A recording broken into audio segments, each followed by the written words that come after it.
Hello, everyone, and welcome to another episode of TaskHuman Talks. I'm your host and fellow wellness provider, Jamie Carroll. And today we have got Taiwo. I'm about to butcher your last name, Olajide. I think I did it. Perfect. That is exactly how to pronounce it. Yes. And Taiwo is an executive and professional coach. So thank you, Taiwo. Thank you so much for joining me today. Thank you for having me on this podcast. I've been looking forward to this. Yes, likewise. So why don't we just dive right in to how are you helping how are you helping executives and business leaders on the TaskHuman app? Yeah, so far it's really been fun. And a lot Yeah. of the clients I'm seeing, they're asking about, I'm a leader, but I don't know if I have executive presence. I don't know if I have that X factor. So they really want to coach around that. How do I develop it? How do I really appear as an executive? How do I develop that skill of really being a present leader that people look up to? That's one aspect of it. A lot of people have come and said, hey, I want to learn how to have crucial conversations and give good feedback. And I've had a handful of clients that are first-time managers. They were individual contributors before, and they're now managers and they're stumped. And I'm like, hey, how am I going to do this? I thought it was going to be easy. I don't really know that it was this difficult to manage people. So they want to be coached around that. So those are some of the things I've been seeing so far on the platform. I find this fascinating too, that right now we're just diving right into people feeling like, okay, I'm an executive, but I don't feel like one. How do I come across as more? And it just goes to show that we are all working through these issues sometimes of insecurity and not feeling like enough sometimes, whether we're big leaders or just employees, we can all be facing and struggling with the same issues, which I think is very relatable. I want to go back to that, to how leaders and executives can really step into that role, but let's tie that all in at the end. One of the things I really want to talk about is chaos in the workplace. And so right now, I feel like even with things going on in the world still, it's just a very chaotic time in the workplace. How can managers and executives lead with clarity during these times of uncertainty? Yeah, that's a very interesting question, because the truth of the matter is the world is a messy place. Life is messy. And the question is, so how do I become clear? How do I create clarity for those I lead?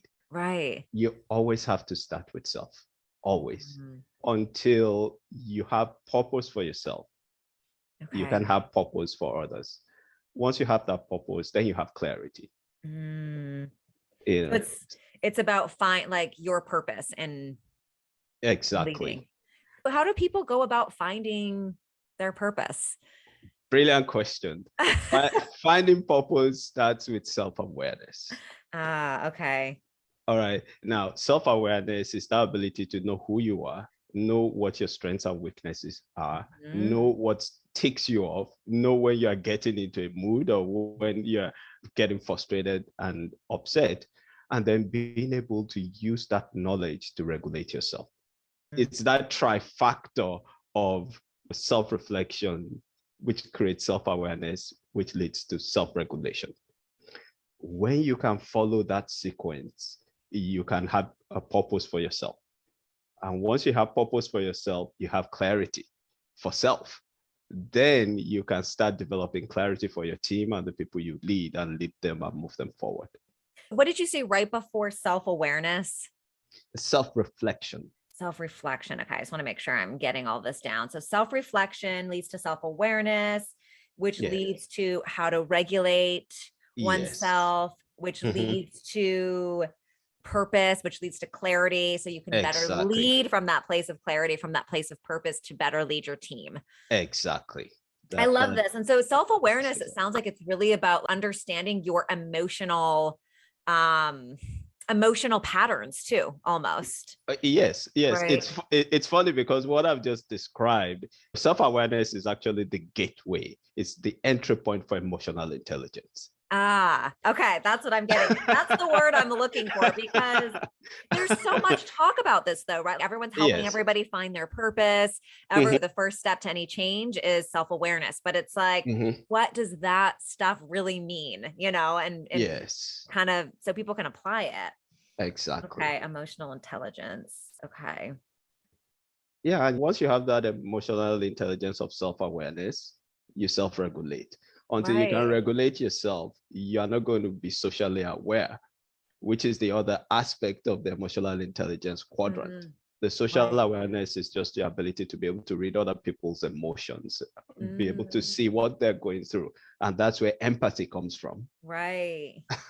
And once you All develop ties in. empathy, once you have empathy for your team, then you can lead them, because Right. the social awareness leads to relationship management. You are able to manage the relationships around you. And as a leader, one of the major relationships is the relationship you have with your team. I love this.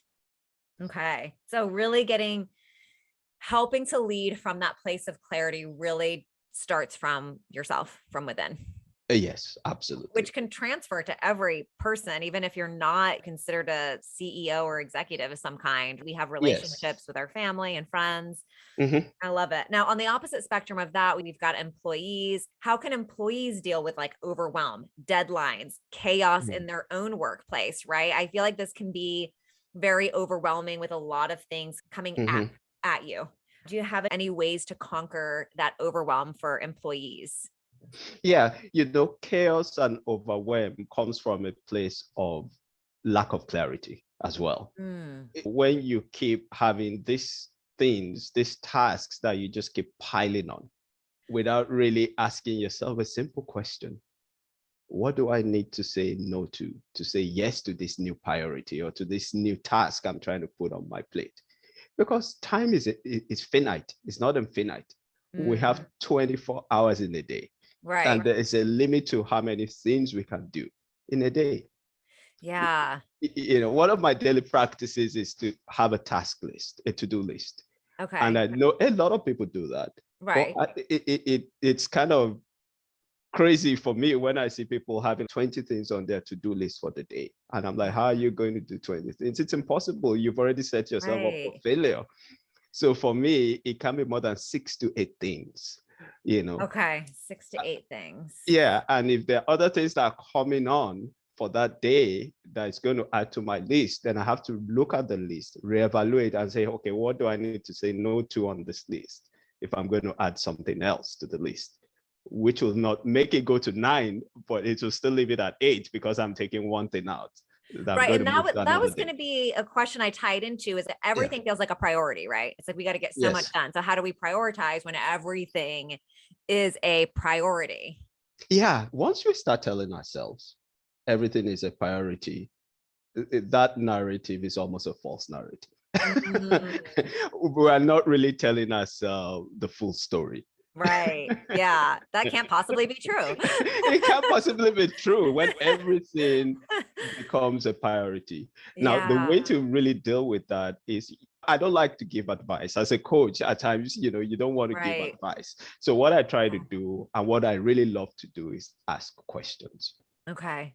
And one of the questions I ask people when I'm trying to help them with certain priorities is a simple question like, what are some of the things that are urgent and what are some of the things that are important?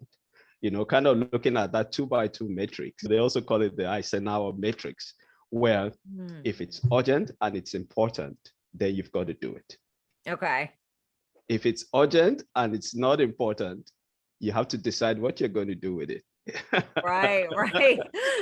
All right. So that either doing, deciding, delegating, or deleting will help you really prioritize your task list. All right. Let's say that again. Doing, delegating, deleting. And deciding what Okay. you're going to do with the task. It's Okay. what's really going to help you really unlock that Pandora box of everything is a priority. Yeah. Yeah. And now, okay. And so that can be done whether something is so urgent and important, it's got to be done. Got to be Whether done. something is urgent and or important, then you are deciding, can I do it, delegate, delete, Exactly. and decide. Yeah. How I Now, want to handle. obviously, if it's not urgent and it's not important, You throw it out of the box. Yeah. It doesn't need to be done. Just delete it and stop worrying about it. It's moved away from your center of concern, center of importance. Sorry, it's moved away from your center of control, center of importance. It's now moved to your center of concern. It's not important. Right. It's not urgent, but it's on your list. So delete it. You're just concerned about it. It doesn't need to be done today. Get it out. Now, one of the things you mentioned too was we have to say no to things. That can be challenging too, I find, because I know I'll speak about myself personally, is sometimes I would feel like if I say I can't do this, or I've got too much on my plate, am I going to be looked down upon as like, oh, what, you can't handle it, got to, give it to someone else. So how can we say no with confidence and confirmation? How can we lean into that? Yeah, it's what I'm going to say is funny. Okay. The way I do it is I don't say no. Okay. I just ask questions. Like the one we talked about earlier.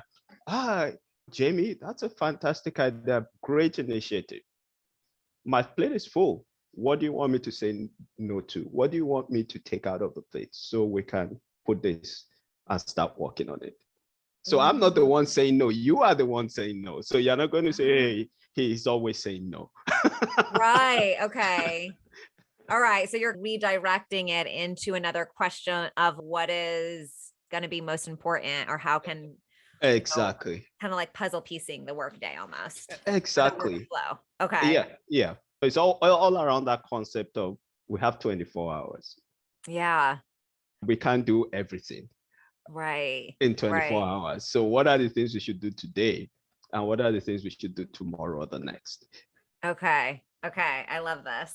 I think what can be helpful too sometimes, and I don't know if you work in this way as well, but having a weekly to-dos and then chunking it down into daily tasks. Yes, absolutely. I think chunking or little wins are actually the secret to success. Yeah. Because a lot of times we have this humongous project and we're looking at it. It's that lingo, what people say all the time. How do you eat an elephant? You eat it one bite at a time. Yeah. So if you're thinking of the elephant, the real big, humongous project as a man, how are we going to eat this? And you're not chunking it, you're never going to start. Yeah. And you're always going to be anxious. You're always going to be worked up. But when you break it down into a to-do list of what am I going to do today? What am I going to do in a week? All right, what am I going to do in a month? Then it becomes easier to swallow. Right. And now something I'm thinking about now too is, as leaders and executives, how do we know when we're looking at those priorities in a day? How do we know if, should I delegate it to someone else? Should I do it myself? How do you help people kind of work through that thought process? Yeah, as a leader of people, you are always in that mode of developing your people. So the question is, if I delegate this, am I delegating it to develop this person, or is this a good project to help develop the people that are reporting to me?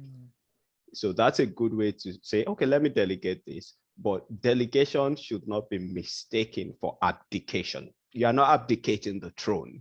You're still in charge. Because you're delegating doesn't mean you wash your hands off it. Right. Yeah. That's a good way to think of it though, right? Like, yeah. Is it developing the person? Is it helping them? Is it, I like that. Yeah. And then once you look at a task and you know that, hey, there's no one right now that has the skill set to really do this. And I'm the only one that has the competence and the clarity around this. If it's urgent and important, you've got to do it. But then you remember, you're always thinking about developing your team. So if someone is going to be developed by that task, you bring them along, although you're doing it, but you're showing them the ropes, because next time a task like that comes up, then you'll be able to delegate. Right. I love that. That's a really great way to think of it too. It's like you're encouraging others, you're guiding them along their own working path, right? Yes. Which is a great way for leaders to give back to their team. Yes, absolutely. Really. Yeah. Absolutely. That's wonderful. Now, going along the lines of chaos in the workplace, one thing that can show up as well is dealing with drama in the workplace, which can stifle our work and affect or impact our work. So how do we deal with drama, and then that can fall under so many different things, but How do we deal with that sort of chaos in the workplace? As a coach, we're not necessarily trained to handle trauma. We can recognize trauma when we see it. And anytime we see trauma, and that trauma is creating, a situation where the client can move forward, it may be a good place to refer them to a therapist that can really deal with the trauma. However, when it's a situation where it's not necessarily affecting the coaching and you can recognize it, then you become the support system.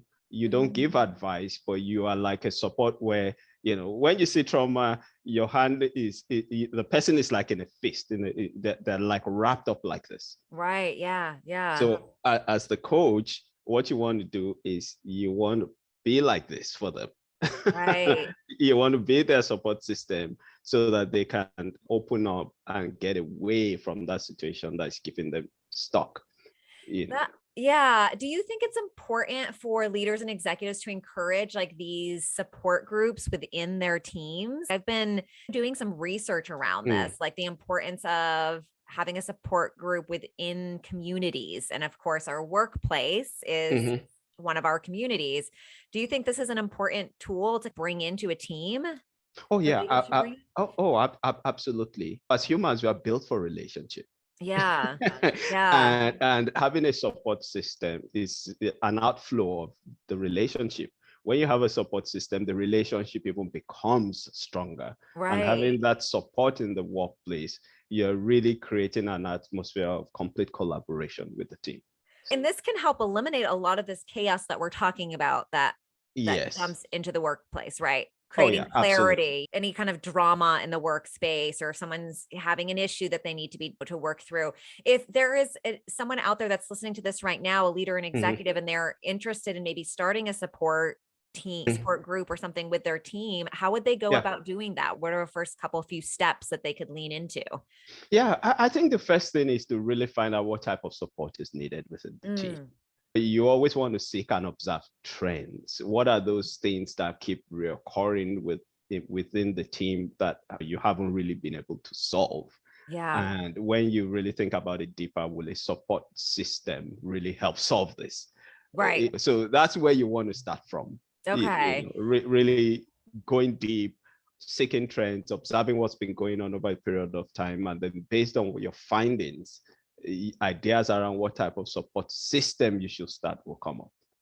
I love that. I think this can be so powerful within teams, because this just helps to really feel stabilize and help grow the team a lot more. Amazing. Yeah. And speaking of conversations, how can managers and employees have these crucial conversations, or have hard, tough conversations with each other? Yeah, it's interesting you said that, because that's one of the topics some of the clients on the platform are coming and asking about.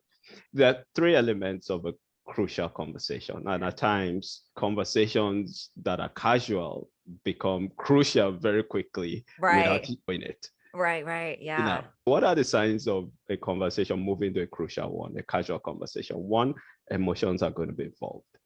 Okay. The stakes are going to be high. And opinions are going to vary. Okay. Once you start seeing these three things, the conversation has moved from a casual one to a crucial one. Okay. And when you're having a crucial conversation, again, you have to start with self. You have to recognize where you are, what you're feeling, what emotions are coming up. My opinions are different from this person. Now, once your opinions are different, Jamie and I are having a conversation, the opinions are beginning to vary. All right. We're going to move from a dialogue into a debate. Yeah. And when it becomes a debate, it becomes crucial, because in a debate, usually someone has to win. Okay. Right. Yeah. But that's not what you want. You always want dialogue. Okay. Because dialogue is that free flow of information, free flow of ideas within two adults. Once it has moved from that, it becomes really crucial, and your ability to be able to navigate that helps you have a crucial conversation. So when we find ourselves in a debate, how do we move it to a dialogue again? you have to make it safe. You have to ask yourself, why are my opinions so much different from Jamie's? Yeah. And then you move to what? Curiosity and reflection. I love that. So your combination of curiosity and reflective inquiry helps you ask really open-ended questions around Jamie's ideas. Jamie, tell me a little bit more about why you feel this way or why you have this opinion. Yeah, I love that curiosity piece because that really inspires more questions. Yes. Inspires more questions, which leads to more understanding. I feel like the more we know, the more we can empathize and understand with someone else, as opposed to just making assumptions. Yes, absolutely. One other thing I really like to do, this is going to make you laugh. Do you drink coffee? I do, yes. Okay, so you like coffee? Yes. Yeah, so usually when a conversation has really moved deep into a crucial conversation, and we've moved away from dialogue to debate, it's time for coffee, time out. I need to get out of this situation, make it safe, go brew the coffee, think about where we are, and then come back and we can continue to have the conversation. Yes, I love that. So even taking a break, okay, if you can't move from that debated moment into the dialogue. Yes, absolutely. Which is tricky sometimes. If you're too heated, people need a break. Is there anything that people are doing that you see? I guess we talked about that. My next question is like, what activities do you see that break trust and communication between a leader and an employee? Yeah, the biggest one really is disrespect. As adults, we don't want to be disrespected. Right. So once there's disrespect, either from the leader to the subordinate or from the subordinate to the boss, then you break down communication. You've moved from a complementary communication or conversation to a crossed transaction, to a crossed communication.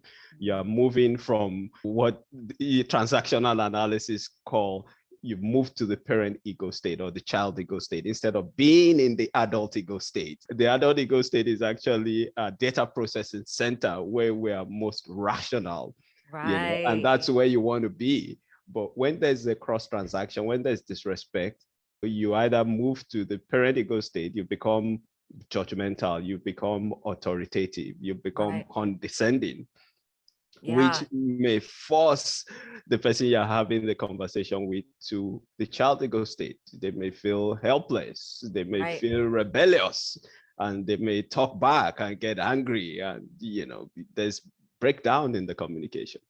Right. So the respect goes both ways, from employee to manager or leader, and then vice versa, from leader to employee. So how can executives and leaders better respect their employees? Any like quick tips or anything to just watch out for?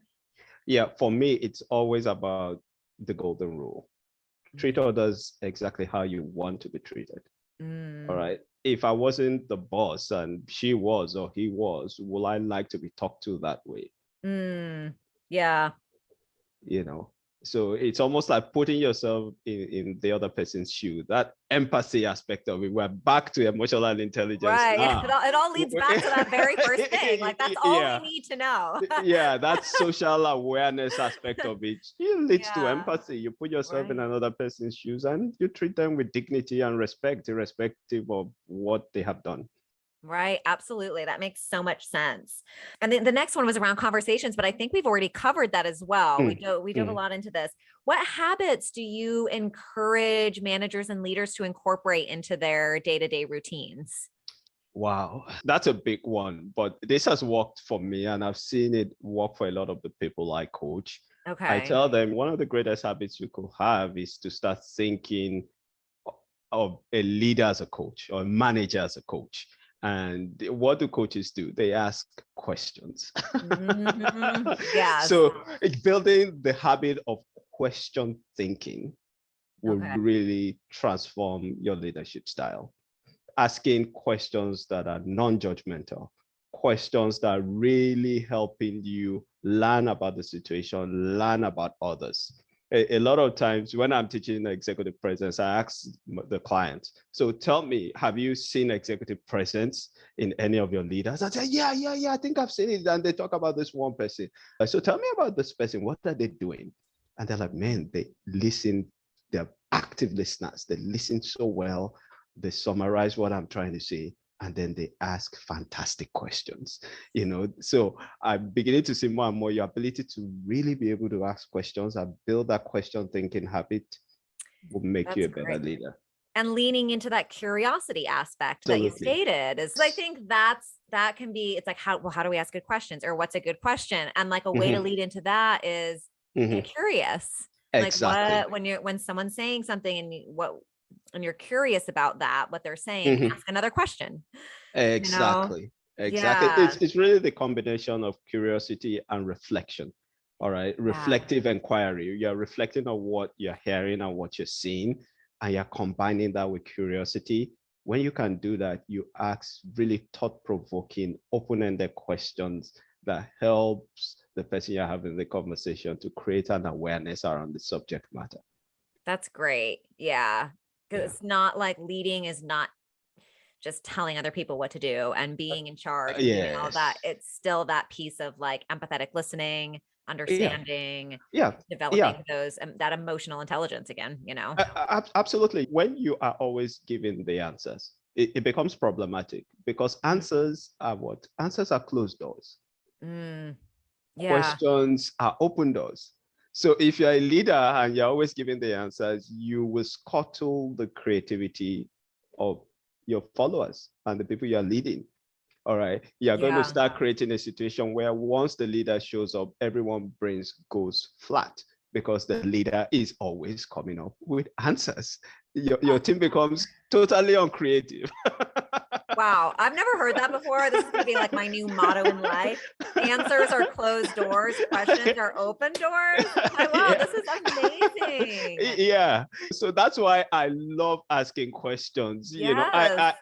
From time to time, if you ask me for advice, I may give you advice, but I will ask you a couple of questions first.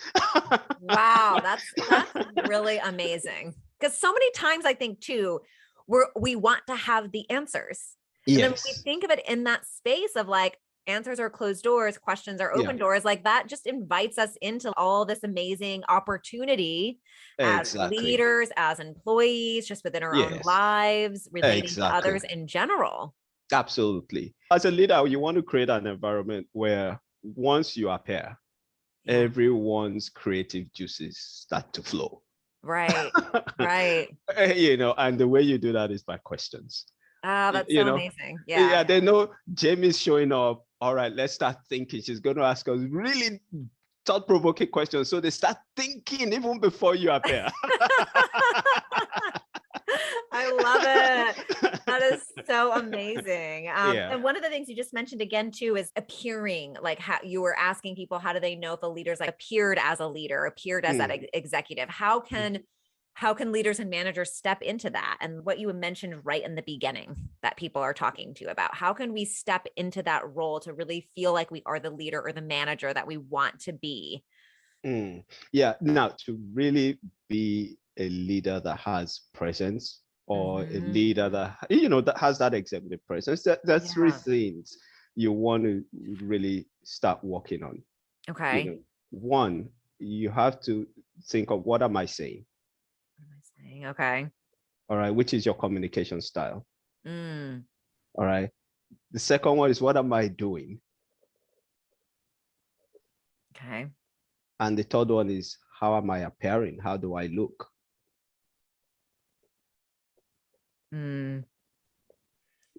Because leadership presence means you are there and people want to follow you. If you are not appearing and looking like a leader, no matter how good you are as a communicator, it's going to be defective. No matter what you're doing as a leader, it will be questioned because you don't look or appear like a leader. So how can people appear more like a leader? Yeah, it's at times it's very industry specific. You know, Okay. Yeah. if you're Right. if you're working for a bank and you're a bank executive, you want to wear a suit, you want to wear a tie, Right. you want to Okay. match your colors, you want to make sure your shoes are polished, you want to really make sure you have that proper grooming. Mm-hmm. As a leader, that's the way you appear. No one's going to listen to you if you don't appear that way. That's the dress code. That's your armor. Right. Okay. So it's going to depend on your industry that you're in. It's going to depend on your industry, you Okay. know. Yeah. Yeah. Wonderful. So wearing a bathrobe to a meeting. Yes, or wear flip-flops to a Yeah. meeting, Yeah. or a pair of shorts when you're an executive. It doesn't really cut it. Right. Okay. That makes total sense. Okay. And then what is it you're saying? How are you saying it? So your communication style, Yeah, what are you exactly. doing as well? Yeah, your communication style, how you deliver the message when you speak. Are you making eye contact? Are you being silent, allowing the silence to do the heavy lifting so people can Okay. think, making sure you're not stepping on your message? One of the things we struggle with now is people have very short attention spans, especially Yeah. the millennials, Right. and the Gen Zers, and they're always on the phone. Yeah. That Yeah. when you do that, you're not showing that you have good communication skills. Yeah. Right. Yeah, yeah. So those are those three things are really the things you need to start thinking about and doing more and more of to give you That's that great. leadership or executive The presence. presence. Yeah. I love Yeah, that. yeah. So one of the things we really talked about, so much great stuff today, a lot about chaos, the different types of chaos in the workplace. It always makes me Mm-hmm. think of work-life balance, another Mm, kind of mm. saying that's going around a lot, having Yes, balance, work-life balance. yes, But how do you yes. help people achieve something like a work-life balance for themselves? Yeah, this is one of the things that I wish if they said, "Hey, Taiwo, you have one wish, one thing you can do. One thing I'll choose is eliminate the word work-life balance." Yes, I know. Thank you. I appreciate this. And the reason why I'm going to do it is because it doesn't exist. Yes, I 100% agree. Yes. Okay. Yeah. Now, let me explain that because people are going to be listening and say, what do you mean? All right. Hmm. Work-life balance means that you have 50% on this side and 50% on the side of the scale, and it balances. Right. All right. It's not going to happen. Mm-mm. What you need to do is when you're at work, give it 100%, 101. When you're at home, give it 101%. Be fully present wherever you are. At times, you're going to have more work, do the work. At times, you're going to have more play, do the play. I love that. All 100% right. no matter where you are. 100% no matter where you are. And they start thinking of it as riding a bicycle. Mm. When you ride a bicycle, there are three things: you, the bicycle, and the road. Yeah. And you're all in harmony. Right. All right. So if you say, hey, you need to balance the ride, that means you stop right in the middle of the road and stay still. It's not going to happen. What's going to happen? You're going to fall. Yes. You can't balance your riding. Yeah, I love this too, because I agree that I feel like work-life balance, there's no way it can possibly exist. And Yeah. one of my coaches had explained it to me one time as like an ebb and flow, like a month you may be really busy with work stuff because you've got to prioritize a big, maybe something, the big project you've got coming up. And so that kind of takes priority. And so you're balancing it by letting everybody know in your family, hey guys, I might need help with dinner this month, or I might need help this week, and balance it. And then another month, it's, oh, we can take a vacation. I don't have anything going on. We just finished this great project. Now it's 100% more family time. And so the balance can also be in the flow, the ebb and flow of life in and of itself. Exactly. Accepting that is where the balance lies. That's where the balance. And because I don't like that word, I will call it work-life harmony. All right. Yeah. In harmony with the road, yourself, and the bicycle. Yeah. So yes, if you want to talk about work-life harmony, bring it on. Let's talk about it. But work-life balance doesn't exist. Does not exist. Yes, I agree. And I think it's important to just set those expectations up for people, right? Because it can be frustrating when you're thinking that everything's supposed to be in this. Yeah, because we have this idea of balance is like 100, like 50-50, everything's even. And it's like, that's just not. It's not possible. Now, the thing though is for you to be able to get work-life harmony, there's one thing you need. Just based on the things you talked about it in the last 2 minutes, you need discipline. Right. Right. Because without discipline, you can't get the harmony. Without discipline, you can't say, hey, I'm going to work till 9 p.m. today. Right. But Yes. once it's 9, it's going to be hard stop Right. because I've got to get home and I've Yeah. got to take care of my family. Yep. Because Yep. if you don't do that, you're breaking the harmony. Right. Right. That's great. So you need the discipline as well. The And harmony and the then, discipline. yeah, and then the other side of the discipline is where we work remotely. Right. Yeah. And Yeah. your work and your home is in your face all the Same. time. Yeah, So exactly. you have to have the discipline to say, hey, I'm going to work between 12 and 2. Yep. And then I'm going to do something else between 4 and 6. And then I'm going to wrap up the work between 5 and 7. Yes, exactly. You have to have that discipline to be able to have the work-life harmony. I love that. Yeah, that's so true. My home space is also my gym space. You have all these elements coming into it, right? Yes, that makes it even more complex. Exactly.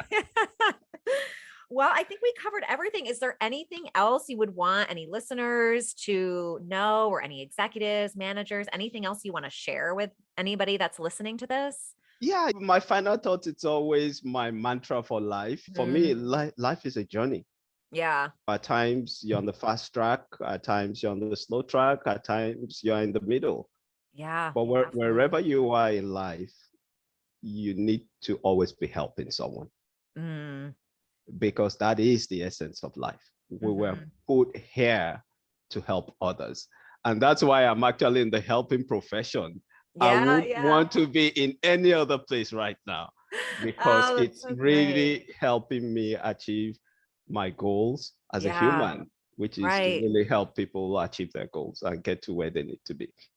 Yeah. Yeah. We're all helping each other evolve in this particular lifetime that we're in right now. And so that's really why we're here. It's easy to get lost in the other stuff that life throws at us in the day to day. It is. Yeah. But when you're slow and you're like, hey, things are not moving, then go find someone to help. And it's going to start moving really fast. Yeah. That's great. Yes, I love it. This has been such a great conversation. Thank you so much, Taiwo, for joining me and talking all about chaos and executive presence and work-life harmony. Yeah. So many good golden nuggets. So if you're out there, if you're an executive, if you're a manager and you are wanting to increase your presence or work better with your team or start a support group with your team or any of these things we just talked about, make sure you reach out to Taiwo using the app. He is here for you. Even if you're not in the managerial role, but you're an employee and you're just wanting to figure out how to have crucial conversations with your manager, reach out to Taiwo because he's going to be able to help you with all these really amazing things. If you just want to be the manager and CEO of your own life too, right? I think that's, we're all in that position. So make sure you check him out on the app. And thank you so much for joining and listening to us today.